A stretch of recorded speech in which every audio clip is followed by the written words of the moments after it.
भगवान का धन्यवाद करते हो कि भगवान ये तेरी कृपा है जो मुझे मिल रही है। लोग सड़कों किनारे बैठे हाथ फैलाए बैठे हैं, भूख से मर जाते हैं, कोई देता नहीं है। आपकी कृपा है जो मुझे ये मिला है। और उसमें से एक रोटी निकालिए, आधी गाय को दीजिए, आधी कुत्ते को, आधी कौवे को। प्राणियों में सद्भावना हो, ये मूल तत्व तो यहाँ आता है। अब एक कही गई, आप ज्यादा भी निकाल सकते हैं कि एक गाय को दे दी, एक कुत्ते को दे दी, एक जो है कौवे को दे दी, कोई उसमें दिक्कत नहीं है। एक मिनिमम रखी गई है। और आसपास कोई तालाब है, वहां हफ्ते में एक बार दो बार आटे की गोलियां जाके डालिए। जैसे ही डालेंगे मछलियां इतनी सेंसिटिव फौरन सभी का ठीक हो जाता है और आपको इतना आनंद आएगा। आप क्या डाल रहे हैं? आटे की गोली मछली को, लेकिन मछली है कहाँ? जल के अंदर। आपके शरीर में कितना है जल तत्व? आपके शरीर में 70% और ब्रह्मांड में भी 70% जल ही जीवन है।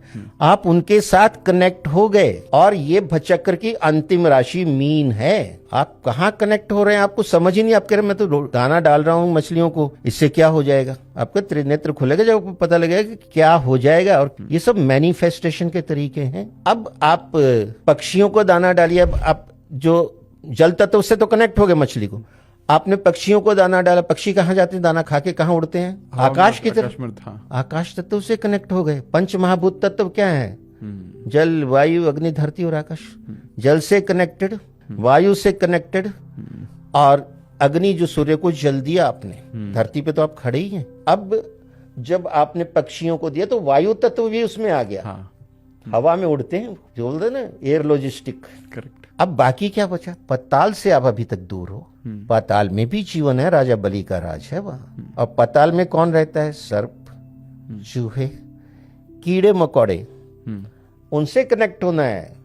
प्राणियों की सद्भावना अभी पूरी नहीं हुई है। और वहां आप आटा, चीनी, काले तिल मिक्स करके देखिए, छेद होते हैं बड़े बड़े पेड़ों के नीचे जिसमें से चींटे चींटियां निकलते हैं और खा के फिर अंदर चले जाते हैं। वहां डाल दीजिए, वो खाएंगे। एक कटोरी में हजारों चींटे चींटियां खा जाएंगे और उनकी दुआएं मिलेगी। आप हजारों लोगों की पार्टी करें, उसमें कितना खर्चा और इसमें कितना खर्चा। आत्मा तो आत्मा है। जो ये उपाय मैंने छोटे छोटे बताए, आपकी दिनचर्या में होने चाहिए।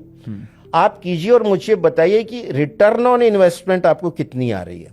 आपको 3 महीने में फीलिंग आ जाएगी। मैनिफेस्ट करते जाइए हर एक के साथ, आपको वो मिलेगा। आप अपने कर्म तो करो, दृढ़ निश्चय रखो।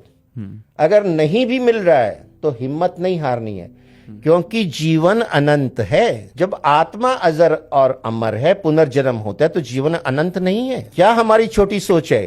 हम 10 साल में मर जाएंगे, 20 साल में मर जाएंगे, फिर क्या होगा? कुछ नहीं होगा। सृष्टि भी ऐसे चलेगी और ज्यादा अच्छी चलेगी, और हो सकता है तुम्हें और अच्छा जन्म मिले। कर्म तो करो।